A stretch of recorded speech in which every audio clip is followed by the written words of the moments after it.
நிலவு பூமியிலிருந்து 3,84,000 கிலோமீட்டர்கள் தூரத்தில் இருக்கு. நிலாவோட மாஸ் பூமியோட கம்பேர் பண்ணா 8ல் 1 பங்கு தான். அதுக்கு இருக்க கிராவிட்டி கூட 6ல் 1 பங்கு தான். இதுக்கு அட்மாஸ்பியர் இருக்க வாய்ப்பே இல்லை. ராக்கெட் பூமியிலேருந்து பறந்து போகிற மாதிரி நிலவை சுற்றி இருக்க கேஸஸ்லாம் ஈஸியாக ஸ்பேஸுக்கு பறந்து போயிடும். அப்பப்போ நிலவு மேலே ஏதாவது காமெட்ஸோ மீட்டியோரைட்ஸ்னு ஏதாவது விழுந்தாலும் கூட கொஞ்ச நேரத்துக்கு அங்கேருந்து டஸ்ட் பார்ட்டிகல்ஸ்லாம் நிலவை சூழ்ந்து இருக்கும்.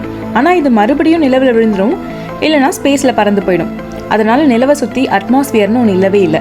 இதனால் இந்த இடத்துல லூனார் டேன்னு சொல்லக்கூடிய பகல் நேரத்தில் 100 டிகிரி செல்சியஸ் அளவுக்கு வெப்பம் இருக்கும். இரவு நேரங்களில் -173 டிகிரி அளவுக்கு வெப்பநிலை கம்மியாக இருக்கும். இதோட மேற்பரப்பில் இருக்கிற மண்ணை ரெகோலித்னு சொல்கிறோம்.